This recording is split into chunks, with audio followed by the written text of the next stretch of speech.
Bonjour à tous et bienvenue sur Best Garage. Alors si ça continue, je vais bientôt changer le titre de ma chaîne. Parce qu'aujourd'hui, je vais vous présenter un œil de bœuf. Voilà un œil de bœuf. Donc c'est une horloge à l'ancienne des années 1900. Donc je vais faire plusieurs vidéos pour vous montrer la restauration d'un œil de bœuf. Alors bien entendu, je ne suis pas horloger, alors je ne vais pas parler du mouvement à l'intérieur. Je vais simplement vous parler de la restauration de l'extérieur, ici, et de tous les nacres à l'intérieur. Donc ça, c'en est une que j'ai déjà restaurée. Et donc je vais vous présenter plusieurs vidéos concernant cette restauration. Et ma foi, si vous aimez mes vidéos, n'hésitez pas à vous abonner, à liker, à partager et à commenter. Alors maintenant, pour les amateurs bricoleurs, regardez les vidéos. Vous allez voir, c'est pas évident. Voilà un œil de bœuf démonté que j'ai déjà restauré. Donc c'est pour vous montrer un petit peu à quoi ça ressemble. Donc ici, vous avez le tour avec la vitre, et ici la caisse, alors déjà restaurée, je vous montrerai après. Et dedans je vais mettre ce mouvement là. Alors actuellement je suis en train de le faire marcher pour voir s'il avance ou s'il recule. Voilà, tout simplement. Donc il est sur sa position d'essai, et par la suite je vais le mettre à l'intérieur ici. Donc ça fera partie également d'une autre vidéo. Donc pour l'instant, je vais vous montrer un petit peu la restauration qui a été faite. Donc c'est un encadrement en bois, en sapin. Alors bien souvent c'est en sapin ou en bouleau. Donc la plupart du temps c'est vraiment très rustique, vous voyez. Donc moi j'ai tout recollé et j'ai noirci l'extérieur, ici. Donc c'est du noir mat. Donc après, j'ai refait tout l'ensemble ici, donc ça fait également partie de la vidéo. Là, il est prêt à être monté, il y a la vitre. Je vais le retourner pour vous montrer. Alors voilà le derrière du cadre. Alors par-dessus le cadre, ils ont mis la plaque avec les incrustations. Elle est simplement vissée. Et ici, vous avez le petit tour pour faire beau. Donc là, je ne vais pas le démonter, c'est simplement vissé, c'est pas collé, rien du tout. Ici, vous avez deux petites charnières, comme ça, qui vont venir en haut, ici. Voilà, tout simplement. Donc c'est simplement vissé. Alors vous verrez, si vous venez à restaurer une caisse comme ça, des fois, les charnières ne tiennent plus, parce qu'elles sont trop vieilles, les vis sont cassées, le bois est fichu. Ben, peu importe, vous voyez, comme ici, le bois est légèrement fichu. Donc vous pouvez faire un autre système pour que ça tienne.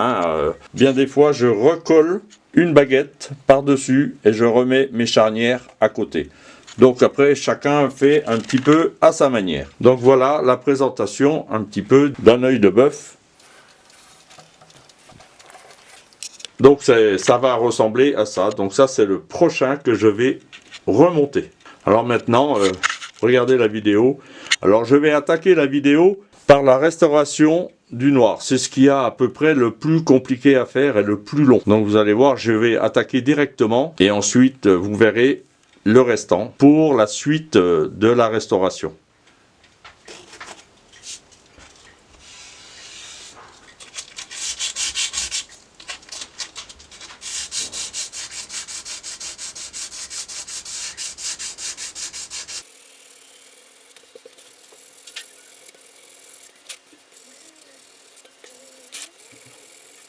Avant de faire quoi que ce soit, il faut nettoyer correctement le pourtour de l'horloge.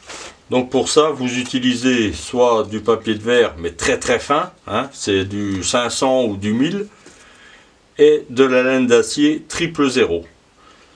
Donc ici, vous voyez, il était, donc à l'origine, il était comme ça.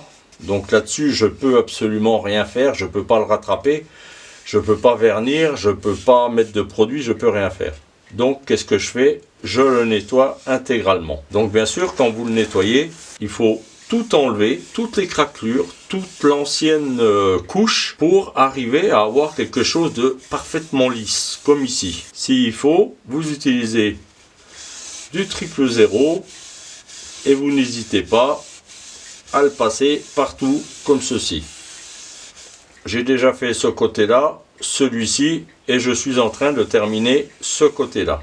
Donc si vous avez envie de faire une moulure comme ça, ne pensez pas pouvoir la faire en 2 ou 3 heures. Pour faire ces deux moulures-là, il m'a fallu environ plus de 4 heures. Bon, celle-ci est un tout petit peu plus petite, je vais aller un petit peu plus vite, mais j'en ai fait presque la moitié. Il m'a fallu déjà 1h30. Donc au total, il va me falloir 3 heures pour faire ça. Donc pour faire les 3 moulures, le cadre complet, parce qu'il faut encore faire ici, il faut encore faire ici, il va falloir compter au minimum 8 heures de travail. Et ça, c'est la première chose à faire. Après, vous pouvez avoir des cadres comme celui-ci. Donc celui-ci, il est fissuré ici, il est fissuré là, il est cassé ici. Donc là, c'est un très gros travail. Donc celui-ci, je le ferai après. Je vous montrerai également comment on fait. Il va falloir que je rebouche tous les trous.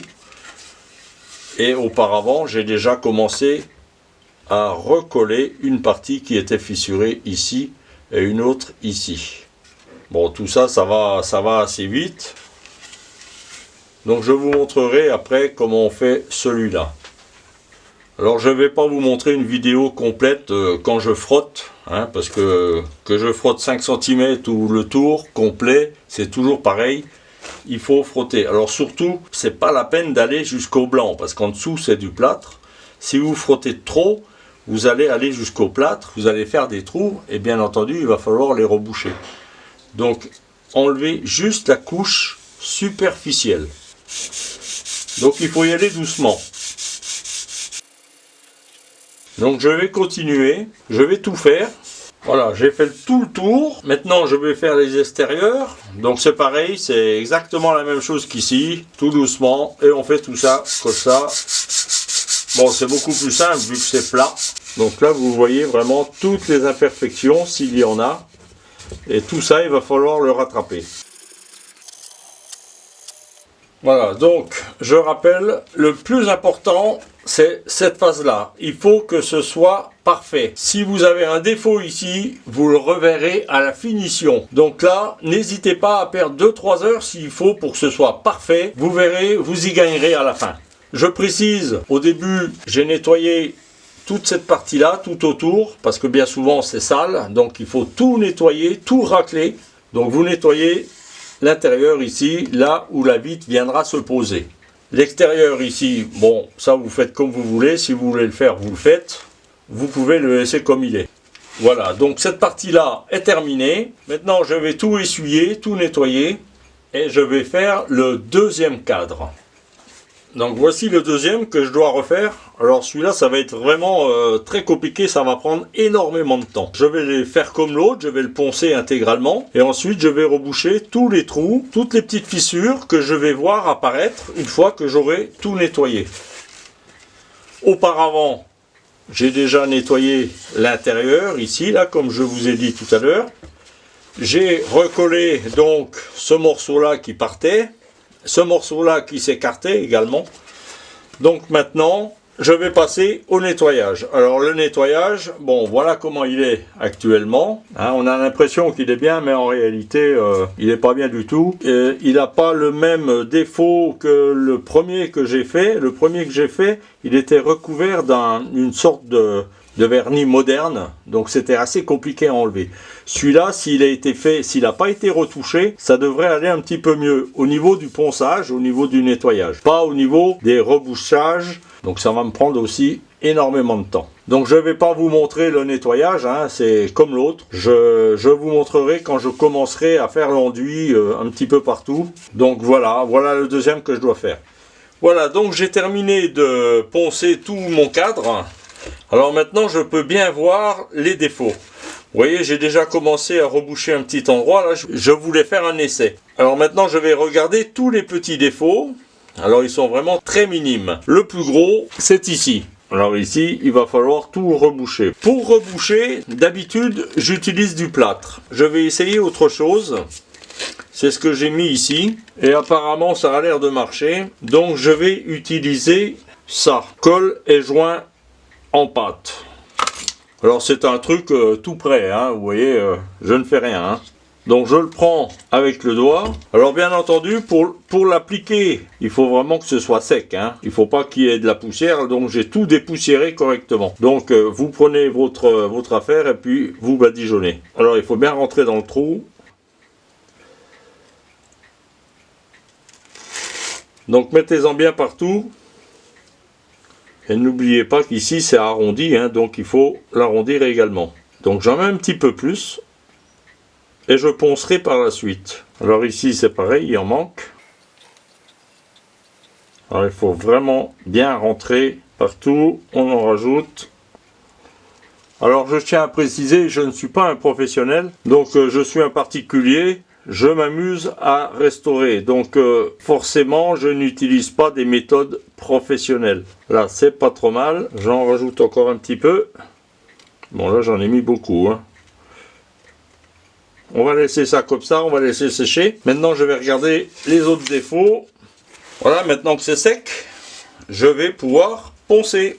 Alors, vous poncez avec un papier de verre assez fin quand même, tout doucement, de manière à ne pas abîmer l'encadrement. Alors ici je vais le faire avec une cale à poncer. Alors je vous montre sur un. Alors j'ai fait avec du papier de verre, c'est du 400 à peu près. Et maintenant je prends du papier de verre beaucoup plus fin pour faire la finition. Et je terminerai avec du 1000. Voilà, maintenant que j'ai tout terminé mon ponçage, je vais rentrer dans le détail. Vous devez préparer correctement votre support, sinon tout se verra.